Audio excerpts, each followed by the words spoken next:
Bienvenidos a este mini curso, sobre el asombroso poder de la autosugestión. Lección N1. El poder de la autosugestión. Hola, ¿qué tal, J? Espero estés muy bien.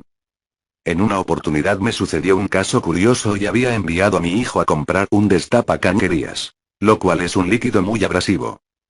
Cuando llega mi hijo con el pedido que le hice, noto el color de la bolsa, amarilla, donde trae el producto. Le pido entonces el favor de que utilice dicho producto para destapar el inodoro, pues el mismo estaba tapado.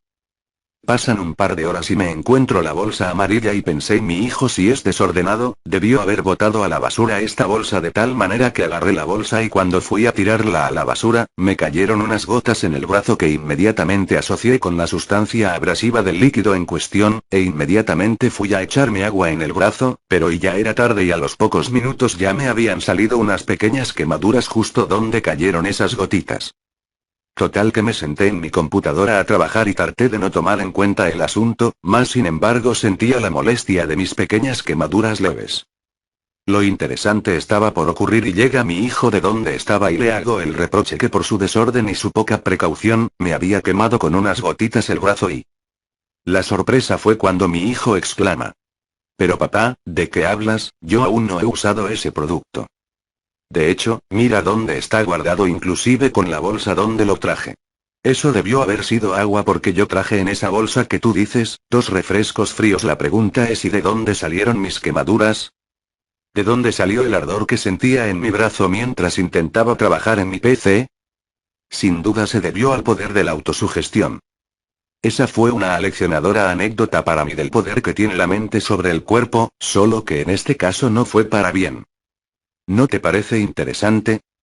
Pero, analicemos científicamente qué ocurrió, y al mojarme el brazo con esas gotitas, mi mente pensó que me había caído en la piel, la sustancia abrasiva. Inmediatamente, disparó sustancias químicas que validaran ese hecho de alguna manera. Mi mente activó el principio de causa y efecto, ¿te das cuenta? Creyó en una causa y eso le bastó para detonar una respuesta. El secreto está en impresionar a la mente, ¿cierto? La buena noticia es que hay muchas maneras de impresionar a la mente. Una de ellas es, según Napoleón Hill en su libro Piense y hágase rico, la repetición. Y en ese libro, que ha sido la inspiración de muchas riquezas de grandes millonarios, nos da una fórmula excelente. Nos dice, palabras más, palabras menos, lo siguiente y... Presta mucha atención y analiza muy bien este concepto: la repetición de un pensamiento nos lleva a la autosugestión. La autosugestión es el elemento primordial del químico de la fe. La fe es la fuente de nuestro mayor poder. ¿Lo ves? Esta es una fórmula poderosa. Mi quemadura se debió a que tuve la convicción de haberme mojado con la sustancia abrasiva. En otras palabras, tuve fe de que era así. Mi mente dio fe de que era así. ¿Y qué pasó? Que esa fe se convirtió en realidad para mí. Obviamente, este no es un ejemplo alentador. Pero si lo es revelador, ¿no crees? Por lo tanto, el secreto reside en la impresión que le haces a la mente. Esa impresión es la que sugestiona. La sugestión puede provenir de distintas maneras. Una de estas es el impacto emocional, otra es, como nos enseña Napoleón Hill, la repetición. En la próxima lección, estaremos analizando mejor el fenómeno de la repetición y su incidencia a nivel de autosugestión. Tito Figueroa. Continúa tu segunda lección en audio. Hola, ¿qué tal? Siéntete bienvenido, bienvenida a esta segunda lección del curso El asombroso poder de la autosugestión. Y de verdad espero que te haya gustado mucho la primera. En esta oportunidad la quise hacer más bien en audio para acercarme un poco más a ti, a quien me escucha, ¿verdad? De hacerlo de alguna forma más personalizado. Bueno, vamos a comenzar. Y para esto deseo hacerte una pregunta. ¿Conoces el efecto placebo? ¿Sabes lo que es el efecto placebo? Probablemente sí lo conozcas. Estamos hablando de algo que ha tenido mucha difusión, precisamente por su carácter tan misterioso y tan interesante. Pero para quienes no están familiarizados con el término, permítanme, por favor, hacer como una especie de conceptualización al respecto. Efecto placebo se denomina al fenómeno según el cual los síntomas de una dolencia, de una enfermedad, pueden mejorar o desaparecer con una falsa terapia. El paciente cree que el método curativo que aparentemente le está aplicando el médico funciona. Y esta convicción llega a ser en muchas ocasiones, demostrado así, lo suficiente para activar esa sanación, esa curación.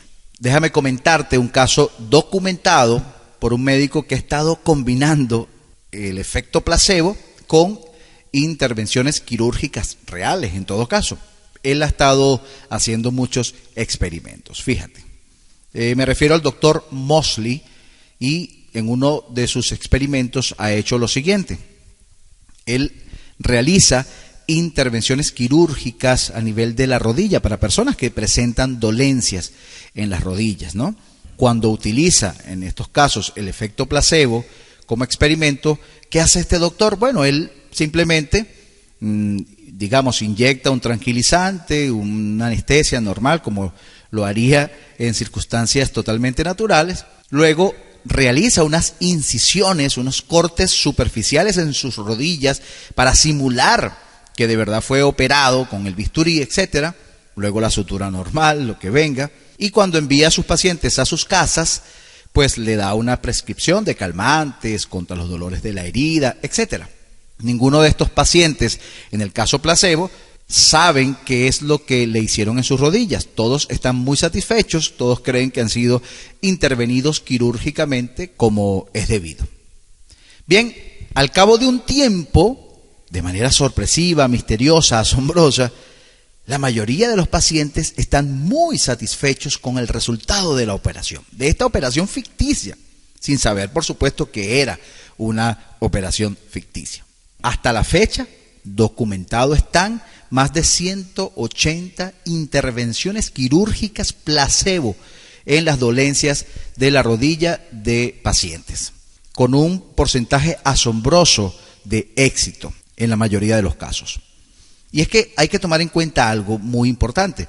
Cuando un paciente confía en su médico, la autoridad que éste ejerce sobre el paciente ya empieza a actuar como una sugestión muy poderosa. ¿Por qué? Bueno, porque justamente representa como una especie de simbolismo que el paciente asocia con su curación. En este caso influye positivamente en esa curación otros atributos relacionados con la figura del médico, ¿verdad?, del facultativo, e incluso los medios accesorios o auxiliares como la bata blanca, el estetoscopio, el talonario de recetas, el aparato de rayos X, etcétera. Porque todos estos elementos están cargados de fondo alegórico, de simbolismo, ¿te das cuenta? Y si fuera al revés, presta atención aquí, también se activaría en algunos casos el efecto placebo, pero al contrario, que también ocurre mucho, lo cual podría entonces funcionar negativamente. Si estas intervenciones hubieran sido quizás reales, pero los elementos que rodeaban al médico en cuestión levantaban muchas dudas, transmitiéndole al paciente, no sé, la posibilidad de que éste piense que este médico no parece lo suficientemente preparado o deja como la impresión de ser un farsante, etcétera. Entonces, aunque la operación estuviera bien realizada y de manera impecable profesionalmente, quizás esta desconfianza podría generar un efecto contrario y la curación no se presentase satisfactoriamente. Y en todo caso, hay un actor protagonista en todo esto. Y ese actor se llama la poderosa mente humana. Y detrás de esa mente humana está un elemento determinante en esos casos. Este elemento se llama la sugestión. ¿Me captas? Ahora, ¿por qué la sugestión tiene un poder tan significativo? Pues es muy fácil determinarlo en realidad. Nuestros pensamientos y así nuestras creencias y convicciones no son indiferentes a nivel fisiológico, ni tampoco son inocentes, ni a nivel biológico, ni fisiológico, ni nada. Tienen un peso específico. Nuestros pensamientos, creencias, convicciones generan respuestas bioquímicas en nuestro organismo. Y esas respuestas fisiológicas que viajan en nuestro torrente sanguíneo hasta nuestras células, que son en sí las unidades básicas de nuestros órganos, de nuestros tejidos, de nuestros sistemas, de nuestros huesos, etcétera, se ven seriamente impactada según la naturaleza de esos pensamientos, creencias y convicciones.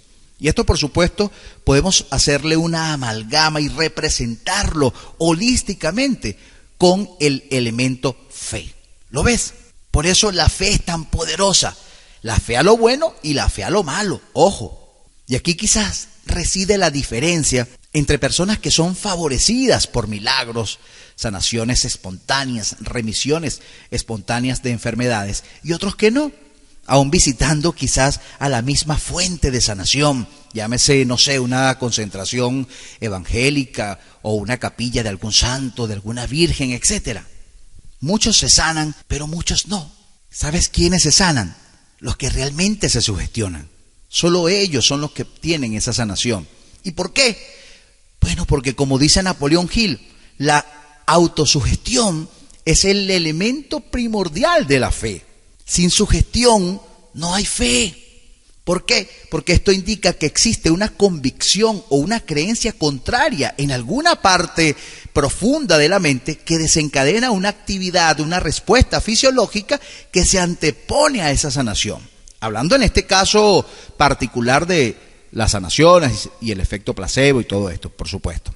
Por lo tanto, nuestras creencias tienen un papel fundamental en todo este proceso, si lo notas. Y si nuestras creencias tienen un papel fundamental, pues es preciso crear sistemas generadores de creencias que nos sean propicias para lograr resultados en la vida. Por eso creé autosugestión.com, porque es una herramienta que nos permite generar creencias, fortalecerlas y arraigarlas para que finalmente tengan un impacto. En este caso lo hacemos mediante la repetición y algo ahí que yo le incorporo de PNL, etcétera. Por eso, en la tercera lección de este curso ahondaremos en este punto, justamente en el punto de la autosugestión por repetición. Mientras, puedes hacer clic aquí abajo en la web para que desarrolles mejor la idea que quiero transmitirte y encuentres ese punto que conecta tu poder mental con la autosugestión. Así que nos vemos pronto. Mi abrazo fraternal, tu amigo Tito Figueroa. Hola, nuevamente recibe mi bienvenida a esta tercera lección del curso El asombroso poder de la autosugestión. Presta mucha atención. En honor a la verdad, hay muchas, infinitas maneras de sugestionarnos. Y es que el término sugestión es muy amplio en realidad. Y para que tengas una idea, la mayoría de las cosas que nos gustan más por sugestión que por un análisis racional y en consecuencia una definición certera de que eso en específico me gusta. Nos pasa con las canciones de moda, por ejemplo.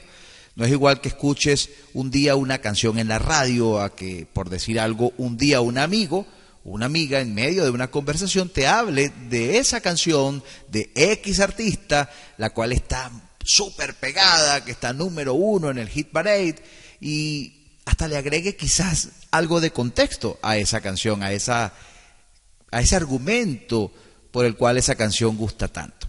En ese caso empezaría a surgir la sugestión en medio de esa conversación. Y este nuevo contexto pasa a ser para ti interesante y esto tiene un peso específico a la hora de que consideres que esta canción te gusta. Déjame ilustrártelo mejor con un caso real, con un caso que conocí, de tantos que hay, ¿no? Pero solo por ilustrártelo, fíjate. Hace, no sé, 15 años, 20 años, no sé, no importa el tiempo, un cantante boricua pegó una canción al estilo de salsa. Ya esa canción pues se había grabado por otros cantantes en varios estilos, de hecho, ¿no? Lo importante es que esta canción se llama Nadie es eterno. ¿La conoces? No importa, lo que importa es lo que sigue. Lo cierto es que esa canción dice algo así como nadie es eterno en el mundo, algo así, ¿no? Y tiene un mensaje muy claro, muy sensibilizado, el cual es el que nadie dura para siempre, ¿cierto?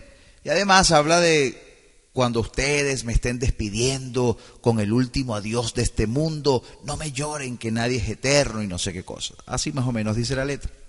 Pero muy aparte que esa letra sea sensible, que sea bonita, ese tema pegó mucho por este cantante porque había un contexto que las personas se transmitían unas a otras cuando recomendaban esa canción. Y era que se había regado la hipótesis que su cantante, ese del cual te hablo, Tito Rojas, por cierto, tocayo mío, supuestamente tenía cáncer en la garganta y había grabado esa canción como una especie de despedida, pues pronto abandonaría esta vida. ¿Lo ves?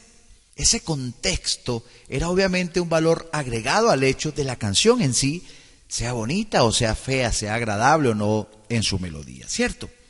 La verdad es que cuando la gente hacía este comentario y luego al escuchar la canción ya había algo de sugestión en el mensaje, por lo que pasaba a gustarle a la mayoría de las personas de una forma más rápida, más efectiva como tal. Por supuesto, cuando escuchamos muchas veces una canción, generalmente termina gustándonos, a menos que, bien sea su ritmo o el estilo o la melodía, la tengamos asociada a géneros que no nos gusten o a canciones que no nos gusten, y ya de por sí, en esa neuroasociación, termina por no gustarnos la canción. Sin embargo, esto también termina siendo algo de sugestión, ¿lo notas? Por otro lado, cuando nos vestimos a la moda y sale una nueva moda y también seguimos, digamos, al día con esta nueva moda. Esto puede ser desde un tipo de pantalón, desde un tipo de blusa, de chaqueta, o hasta una pulserita amarilla que quizás no pega ni siquiera con un traje formal, pero como está de moda, entonces la gente la usa. Una pulserita de estas de plástico de color amarillo. Cuando estuvo de moda la veíamos en personas que estaban vestidos de etiqueta, pero como estaba la pulserita de moda, les parecía bonito usarlas, aunque esto pues no tuviera ningún tipo de armonía en cuanto al estilo de vestir. Bien, pero esto también es sugestión y nos gusta por sugestión, porque no nace de un proceso de conciencia el uso de esa pulserita, sino que es una conducta gregaria, una conducta que seguimos simplemente de otros, por influencia de terceros, por influencia de un colectivo, y eso es sugestión también. Lo mismo pasa con el fanatismo que se puede desarrollar, por decir algo, hacia equipos de fútbol, de béisbol, no sé, un corredor de Fórmula 1. Algo pasó en algún momento de nuestra vida, alguien que le gustaba mucho nos contagió con sus comentarios, nos sugestionó y terminamos siguiendo esa misma corriente. Yo no digo que sea malo, solo que no se trata muchas veces de una decisión consciente, a ciencia cierta, sino que nos dejamos sugestionar y nunca lo supimos. Terminamos sintiéndonos identificados con equipos, sintiéndonos identificados con movimientos, con corrientes, y no sabemos si realmente fue una decisión que partió de nuestra propia voluntad, de nuestra propia conciencia, sino que simplemente nos dejamos sugestionar por algo. Otro ejemplo son procesos de gobiernos donde su líder hace a sus seguidores creer que ese proceso les pertenece, por el cual deben inclusive hasta dar la vida. Y en honor a la verdad, la mayoría de las veces simplemente estas personas que están siguiendo a este líder, a esta corriente, están sugestionados quizás por la manera magistral de hablar de este líder, la manera como él les habla. Pero no están analizando si realmente esas palabras, ese mensaje, proviene de un movimiento valioso, necesario y sincero de parte de él, o si de verdad a nivel de resultados ese discurso de dicho líder se corresponde con las promesas prometidas. ¿Lo ves? Muchas personas también se hacen tatuajes, piercings, colores extraños en sus cabellos, cortes extraños, algún tipo de look extravagante, etcétera. Y solo porque están sugestionados por su entorno, por sus amigos, por el colectivo que los rodea, quizás hasta los tipos de programa que ven en televisión. Y eso ha sido así siempre. No critico a estas personas, esto es válido y nadie se salva de este asunto, inclusive, por supuesto, mi persona. Todo el mundo puede hacer lo que quiere y es parte de nuestra libertad y de nuestros derechos sagrados, ¿no? Siempre y cuando no perjudiquemos a terceros. Pero generalmente lo hacemos porque estamos sugestionados. Muchas personas que fuman no saben en qué momento empezaron a fumar Y no fue desde una decisión desde lo personal, o sea, yo a partir de hoy deseo fumar, sino que quizás un momento se vieron influenciados por un tercero, se sintieron quizás sugestionados, que era una manera de hacerse sentir más, de ser más aceptados en círculos sociales, de hacerse proyectar como personas más adultas o lo que sea. Lo importante es que a veces cuando vemos algo por primera vez no nos gusta o lo percibimos como algo extraño a nosotros, ajeno.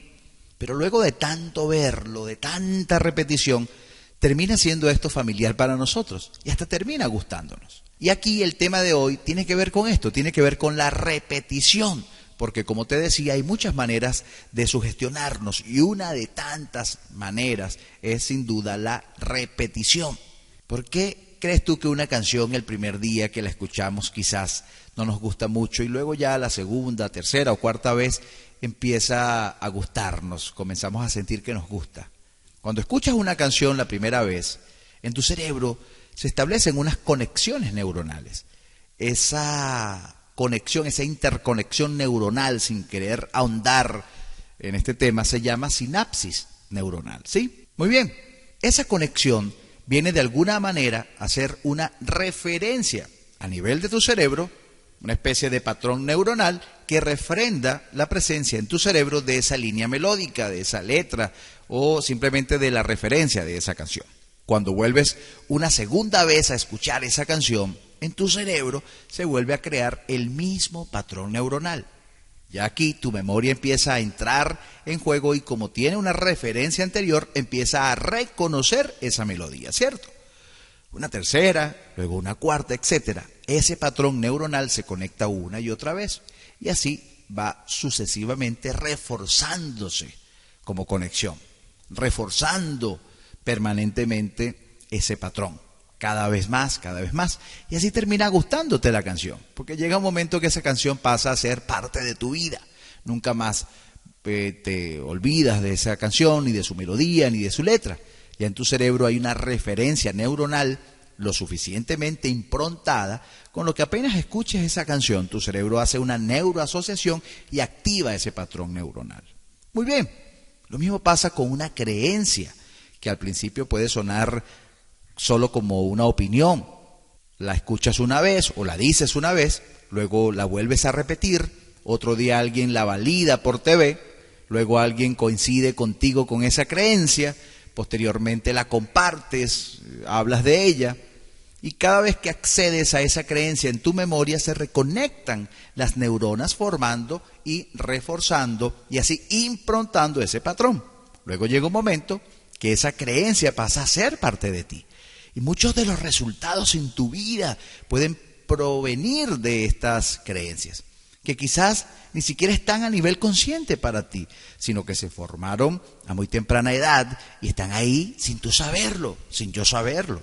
Pues quizás has estado contemplando nuevas creencias que podrían ser hasta antagónicas con estas, pero aún no están lo suficientemente fuertes como para predominar sobre estas creencias anteriores más profundamente arraigadas en un nivel hasta inconsciente para ti. Tomemos por ejemplo el dinero. Cuando eras pequeño escuchabas muchas frases quizás con respecto al dinero, que si los ricos están completos, esto obviamente marca una disociación entre tu persona con los ricos, o que si al dinero hay que sudárselo mucho, o que si el dinero es cochino, o ser pobre pero honrado, lo cual está haciendo también una disociación entre ser honrado y ser rico. O sea que es como si nadie podría ser honrado siendo rico, cosa que es mentira. Pero bueno, la creencia tiene en esencia esa información y eso va quedando en muchas mentalidades, ¿cierto? O que si el dinero no crece en los árboles, o que quizás cuando pedías algo, cuando eras pequeño, que tenías algún antojo, algún juguete, siempre te decían que no había dinero, que había que conformarse con lo que había. Y fuiste repitiendo una y otra vez en tu mente esa creencia sobre lo lejos o lo difícil o inaccesible que puede ser para ti el dinero, y eso fue reforzándose. Y ahora no lo tienes a nivel consciente, está ahí. Quizás en este momento tienes nuevos proyectos, nuevas ideas con respecto al dinero, pero no sabes que hay una creencia que está haciendo fuerza Al contrario de esto que ahora con más madurez, con otra manera de ver el mundo, tienes como creencias. Son los que están más débiles que las creencias anteriores arraigadas en tu mente. Lo cierto es que en algún momento entró en ti una creencia que está ahí para quedarse por mucho tiempo, hasta tanto no consigas una creencia antagónica que pueda predominar sobre ella, y esa creencia te relaciona quizás con la escasez, te relaciona quizás con que se te hace muy difícil tener abundancia, o lo que sea, o que lo natural para ti es ser pobre, o que ganas siempre lo justo, lo suficiente como para comer. ¿Lo ves? Esa creencia que en algún momento se improntó en ti no te ayuda a la hora que quieras triunfar financieramente. Esa creencia se encarga inclusive de sabotearte muchas veces. Esa creencia puede ir en sentido contrario a lo que deseas financieramente. ¿Por qué? Porque en medio de la repetición se arraigó en ti y ahí está con su peso específico, ejerciendo presión y haciéndose presente en tu vida. Quizás es hora entonces de generar una nueva creencia con respecto al dinero que empiece a fortalecerse con repeticiones una y otra vez, una y otra vez, una y otra vez, hasta que sea más fuerte que tu creencia empobrecedora, tu creencia limitante, que es tu creencia anterior.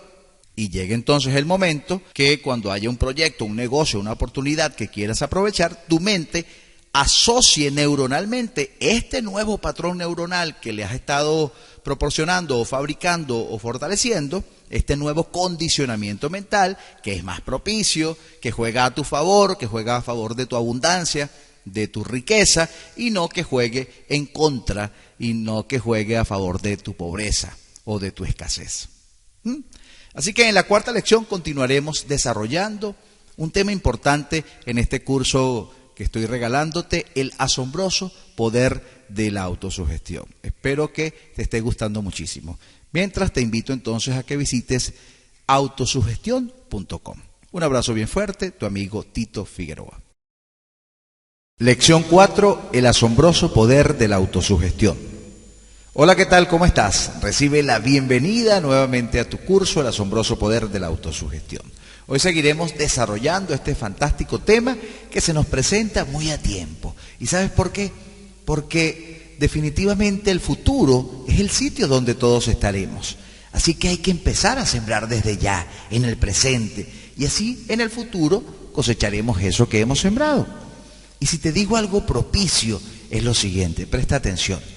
Uno de los mecanismos, óigase bien, más poderosos para sembrar en el futuro es la autosugestión. ¿Lo notas? La autosugestión nos permite crear hábitos, por ejemplo, generar nuevas conductas, generar nuevas creencias, a su vez que serán las que nos acompañen en el futuro. Y esas creencias nuevas, empoderantes, si así lo decidimos, serán artífices de nuevas realidades en nuestra vida. ¿Y ves por qué es tan importante la autosugestión? Voy a darte un ejemplo sencillo. Y probablemente es algo que has hecho muchas veces, pero quizás no lo has relacionado nunca con la técnica de la autosugestión.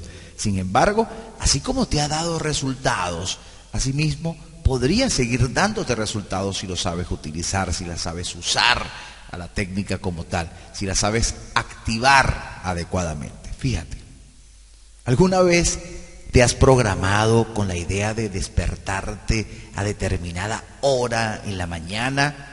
A una hora no acostumbrada, por supuesto, aún sin poner la alarma, aún sin poner el reloj despertador. Probablemente sí. Y te ha funcionado también, de eso estoy casi seguro. Cuando yo era pequeño hice esto muchas veces. Además, te confieso que era un hecho que me llamaba tanto la atención que a veces lo hacía a modo de juego. Me divertía prácticamente con eso. Y siempre me funcionaba.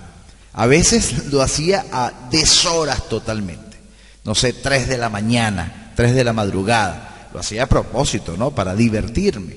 Y luego me volvía a dormir. Pero era una manera de validar, de alguna forma, que tenemos ese poder de programar la hora en la cual queremos despertarnos. Por supuesto, yo tenía para ese momento otro tipo de razonamiento, pero igual me divertía, igual me llamaba de sobremanera la atención.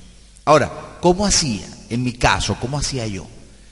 yo me acostaba repitiéndome una y otra vez una frase como esta que te voy a enunciar. Voy a despertarme a las 5 de la madrugada, voy a despertarme a las 5 de la madrugada, voy a despertarme a las 5 de la madrugada. Y yo lo repetía y lo repetía por lo menos 30 minutos, no sé, 25 minutos. Y resultaba, funcionaba, era interesantísimo. Y ahora te pregunto, ¿alguna vez te ha pasado que necesitas levantarte a una hora y decides concentrarte en hacerlo y como por arte de magia te despiertas a esa hora exacta? ¿Te ha pasado? Yo estoy seguro que tu respuesta es afirmativa. Pero en un supuesto negado, que no hayas nunca experimentado esta circunstancia, te invito a que lo hagas. Simplemente acuéstate repitiendo una frase por lo menos unos 20 minutos, una y otra vez, y verás cómo funciona. Pruébalo y me darás la razón. Ahora, analicemos este hecho tan interesante. ¿Qué pasa cuando nos repetimos una frase que involucra ciertas acciones diferentes, inclusive a la cotidianidad, y aún así se cumple? ¿Cómo el cuerpo sabe qué hora es y te despierta con esa precisión? ¿Qué mecanismo se activa en ese experimento? Pues nada, por supuesto que la autosugestión. Te acuestas sugestionándote con esa orden que le estás dando a tu cuerpo, que en realidad se la estás dando a tu cerebro, ¿no? Y a su vez a las células que van a intervenir en el proceso, ¿cierto? Por ejemplo, para despertarnos deben subir los ciclos cerebrales, los ciclos que el cerebro establece por segundo. Cuando estamos, por ejemplo, a 1 o 2 ciclos por segundo, estamos dormidos, pero para despertar tenemos que aumentar esa velocidad. Y ya después de 5 o 6 ciclos por segundo, entonces comenzamos a tomar conciencia. Empieza a entrar en el juego el consciente, que estaba retirado, estaba descansando. Teníamos todas nuestras funciones siendo trabajadas y operadas magistralmente por nuestra mente inconsciente. Los latidos de nuestro corazón, ritmos circadianos, ciclos hormonales, ciclos a nivel de sustancias bioquímicas, la respiración, toda una cantidad inmensa de circunstancias y situaciones que estuvieron sucediendo aún sin la intervención de nuestra mente consciente, que estaba descansando. Bien, para despertarnos también, por supuesto, tenemos que o tienen que realizarse ciertas acciones a nivel bioquímico, y así vamos saliendo de ese letargo. Entonces, ¿qué quiere decir esto? Bueno, esto significa que cuando logramos sugestionar a la mente inconsciente, entiéndase, cuando la logramos impactar, sea por el mecanismo que sea, ésta se encargará de hacer realidad ese pedido en nuestra vida. ¿Lo notas?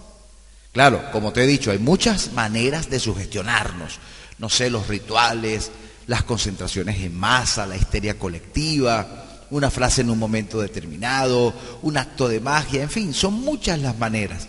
Pero una forma de autosugestionarnos efectiva es definitivamente la repetición. La repetición una y otra vez, una y otra vez. Y con la repetición tenemos una ventaja. Solo debemos insistir con ella hasta que funcione. Es una técnica que va a funcionar, que es lo que nos interesa, que nos dé el resultado que requerimos, que deseamos, que anhelamos. Va a funcionar. Lo que sí necesitamos, de acuerdo al grado de dificultad o de acuerdo a lo que estemos pidiendo, a las circunstancias que tienen que concatenarse para que se active nuestro deseo, para que recojamos ese resultado que deseamos. Entonces, lo que hay que sugestionarnos el tiempo suficiente, impactar a la mente inconsciente, y si está dentro de su competencia, finalmente ella se encargará que funcione. Y digo que a veces tarda más o tarda menos porque tiene que ver también con algunas creencias que pueden ser antagónicas, que pueden ser contrarias, y quizás estas en un momento determinado al principio pueden actuar como elementos, no vamos a decir saboteadores, aunque sí, podrían ser saboteadores, pero digamos elementos de resistencia al principio. Por eso es que es importante repetir, hasta que esta nueva creencia que estamos generando sea más fuerte que la creencia anterior, la que quizás era contraria, la que quizás era antagónica, y finalmente esta tome una posición predominante y sea la que se ejecute, la que hemos decidido conscientemente, deliberadamente, a voluntad, la que queremos que se haga realidad en nuestra vida. Por eso fue que creé esta herramienta de autosugestión.com, porque está basada en mi experiencia desde que era pequeño. Y funciona, créeme que funciona. Y ya sabes dónde encontrarla. Así que te recuerdo y además te sugiero, no subestimes el poder de la autosugestión. Es todo lo contrario, es muy poderosa. Y tú puedes hacerla funcionar para ti. Bien, recibe mi fuerte abrazo y nos vemos pronto en una nueva lección. Gracias por escucharme, tu amigo Tito Figueroa.